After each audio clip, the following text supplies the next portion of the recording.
Siona God, hello all. Good afternoon, Wado. Thank you for watching. So this is day 14, part B of reading Black Rednecks and White Liberals by Thomas Sowell.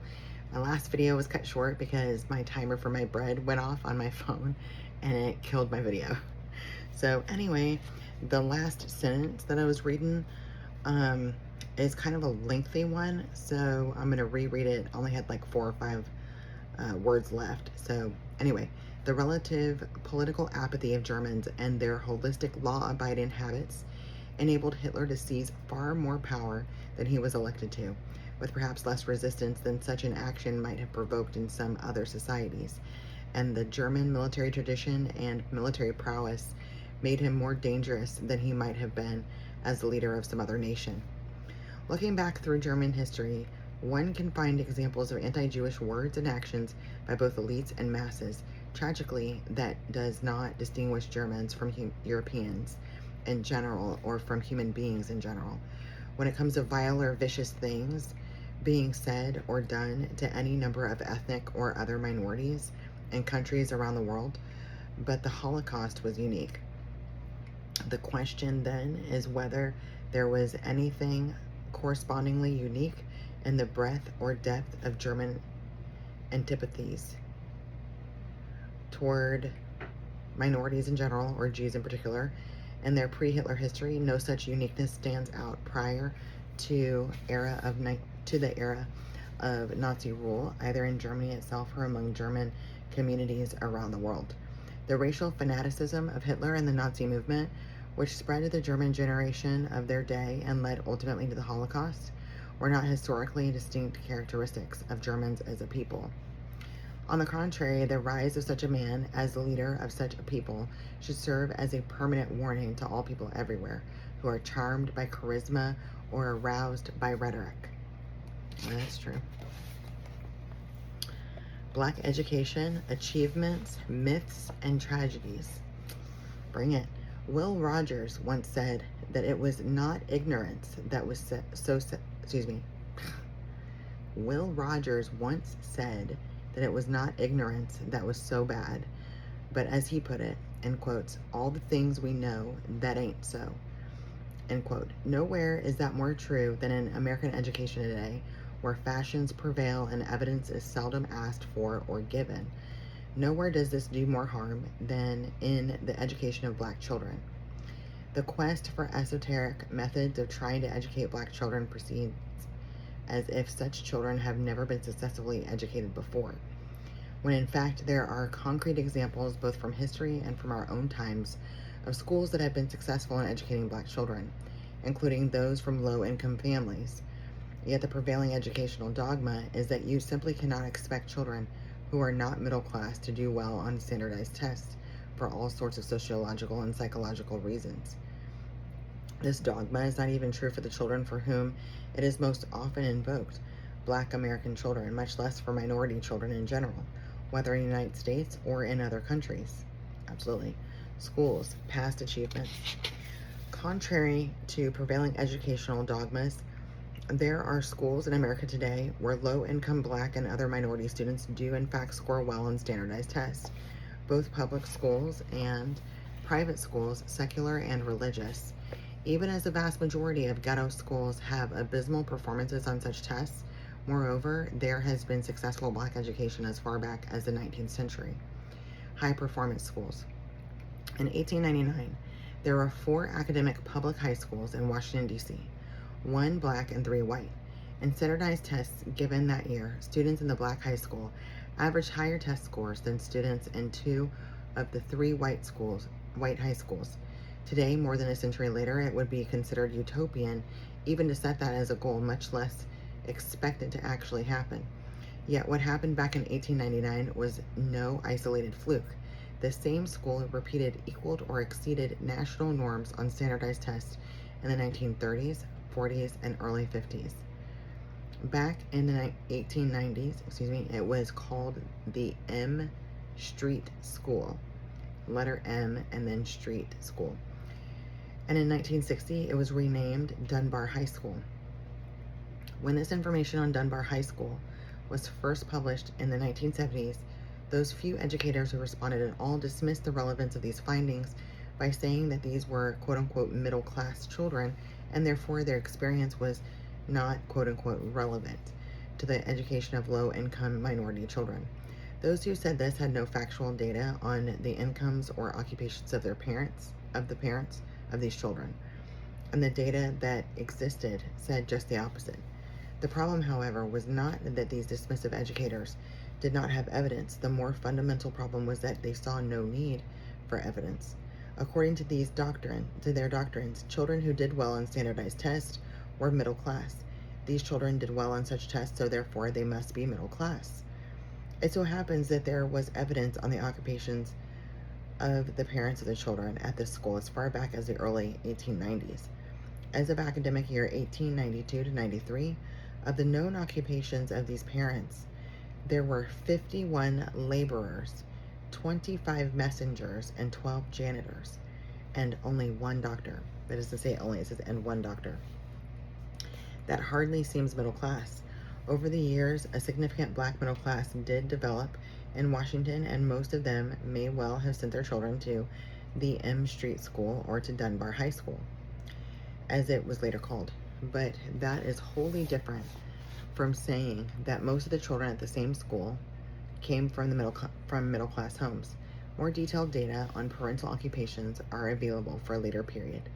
From the late 1930s through the mid 1950s, these data revealed that there were far more children whose mothers were maids than there were whose fathers were doctors.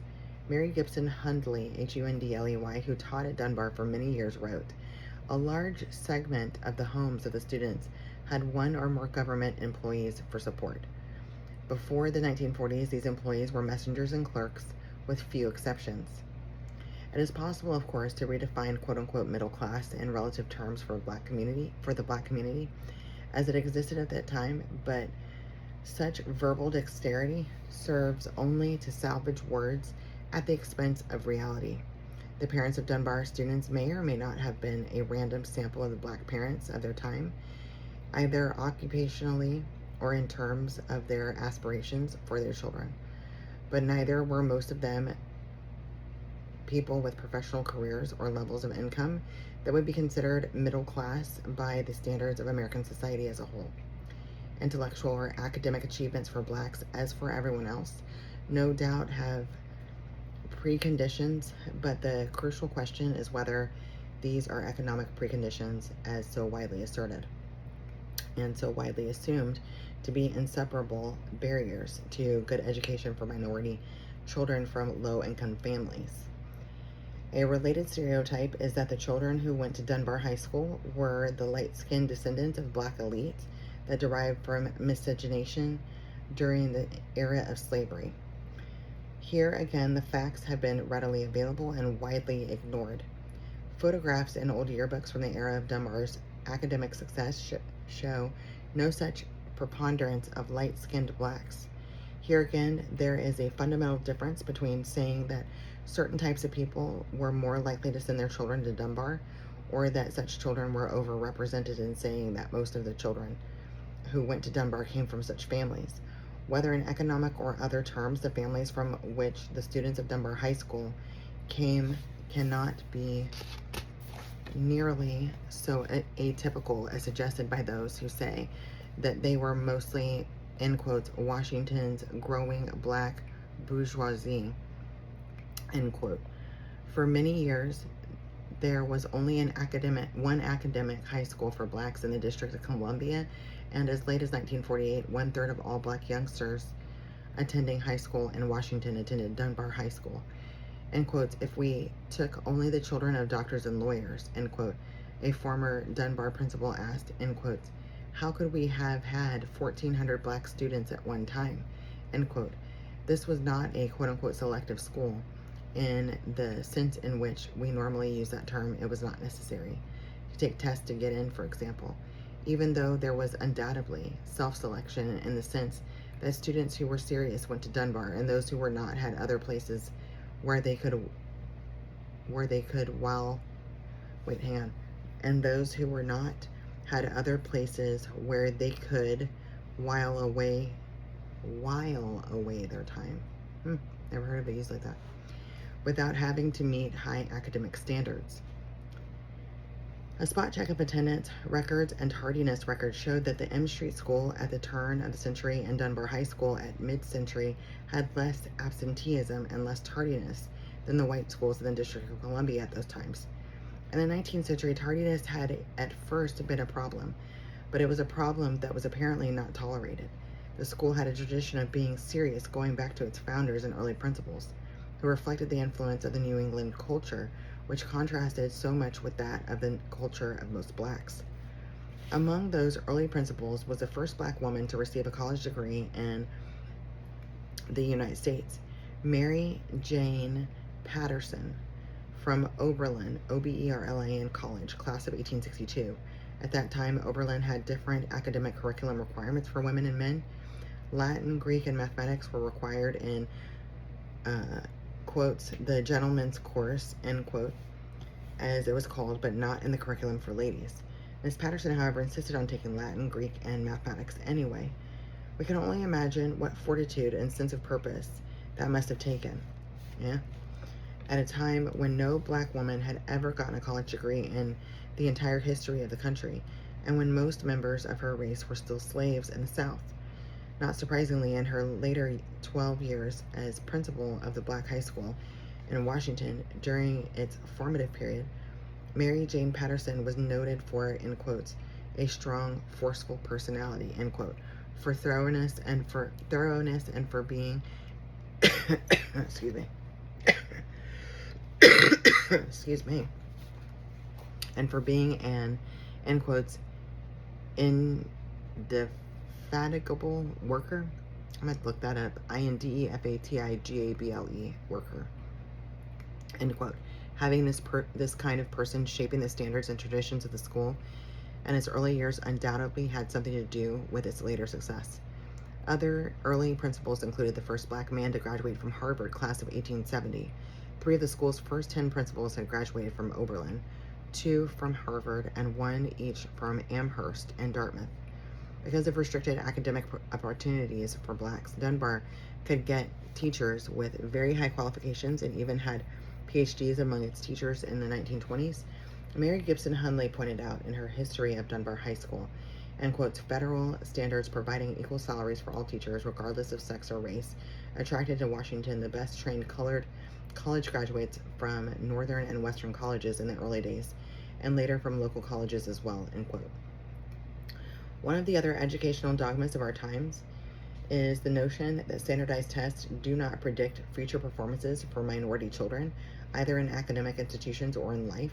Innumerable scholarly studies have devastated this claim intellectually, though it still survives and flourishes politically.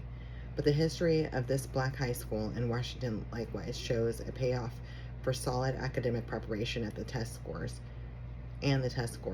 that result from it.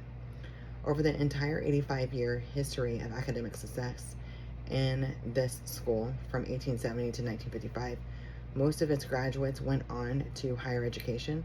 This was very unusual for either black or white high school graduates during that era, because these were usually low-income students. Most went to a local free teachers college or to relatively inexpensive Howard University, but significant numbers won scholarships to leading colleges and universities elsewhere. Early in the 20th century, some M Street School graduates began going to Harvard, the first in 1903, and other academically elite colleges. A French educator who visited the M Street School that year described its students as, in quotes, pursuing the same studies as our average college student, end quote. During the period from 1918 to 1923, graduates of this school went on to earn 25 degrees from Ivy League colleges Amherst, Williams, and Wellesley. At one time during this era, there were 9 black students at Amherst, 6 from Dunbar High School. Over the period from 1892 to 1954, Amherst admitted 35 graduates of the M Street School and Dunbar. Of these, 74% graduated from Amherst, and 28% of these graduates were Phi Beta Kappas. Nor was Amherst unique. Dunbar graduates also became Phi Beta Kappas at Harvard Yale, Williams, Cornell, Dartmouth, and other elite institutions. At one time, the reputation of Dunbar graduates was such that they do not have to take entrance examinations to be admitted to Dartmouth, Harvard, and some other selective colleges. Wow, that's incredible.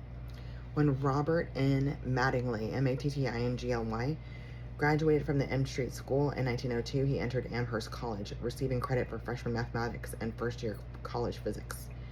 And he graduated in 3 years, Phi Beta Kappa. Yet far from being one of the elite, Mattingly was, in his own words, in quotes, at Amherst on a shoestring, end quote. No systemic study has been made of the later careers of the graduates of M Street and Dunbar High School. However, when Black educator Horace Mann, M-A-N-N, Bond, B-O-N-D, studied the backgrounds of the Blacks' PhDs in 1970, he discovered that more of them had graduated from M Street Dunbar than from any other Black high school in the country. End quotes. The first Black who, end quote, pioneered in a number of fields also came from this school. The first Black man to graduate from Annapolis came from Dunbar. The first Black enlisted man in the Army to rise to become a commissioned officer also came from the same institution. So did the first Black woman to receive a PhD from an American university. So did the first Black full professor at a major American university, in parentheses, Allison Davis at the University of Chicago, close parentheses. So did the first Black federal judge, the first Black general, the first Black cabinet member, the first Black senator elected since Reconstitution, and among other notables, the doctor who pioneered the use of blood plasma, historian Carter G. Woodson, W-O-D-S-O-N, author and poet Sterling Brown, and Duke Ellington, who studied music at Dunbar. During World War II, the Black military officers were rare. There were among this school's graduates, in quotes, many captains and lieutenants, nearly a score of majors, 9 colonels and lieutenant colonels, and 1 brigadier general, end quotes. All this contradicts another widely believed notion that schools do not make much difference in children's academic or career successes because income and family background are much larger influences. If the schools do not differ very much from one another, then of course it will not make much difference which one a child attends. But when they differ dramatically, the results can also differ dramatically. This was not the only school to achieve success with minority children, but before turning to other examples, it may be useful to consider why and how this 85-year history of dramatic success was abruptly turned into all too typical failure virtually overnight by the politics of education. The landmark racial desegregation case of Brown versus Board education initially led to a strong resistance to school desegregation in many white communities, including that in Washington, D.C. Ultimately, a political compromise was worked out in the District of Columbia in order to comply with the Supreme Court decision. Without having a massive shift of students, the D.C. school officials decided to turn all public schools into neighborhood schools. By this time, the neighborhood around Dunbar High School was run down, and there was a local saying that children who lived near Dunbar didn't go to Dunbar. This had not affected the school's academic standards, however, because Black students from all the rest of the city went to Dunbar. When Dunbar became a neighborhood school, however, the whole character of its student body changed radically, as did the character of its teaching staff. In the past, many Dunbar teachers continued to teach for years after they were eligible for retirement because it was such a fulfilling experience. Now, as inadequately educated and adequately motivated and disruptive students flooded into the school, teachers began retiring, some as early as 55 years of age. Dunbar quickly became just another failing ghetto school with all the problems that such schools have. All across the country, 85 years of achievement simply vanished into thin air. That's a dang shame. It is a very revealing fact about the politics of education that no one tried to stop this from happening. When I first began to study the history of school back in the 1970s, it seemed to me inconceivable that this could have been allowed to happen without protest. I'm gonna leave it there. Don't go hang again. We meet again. Love you, mean it.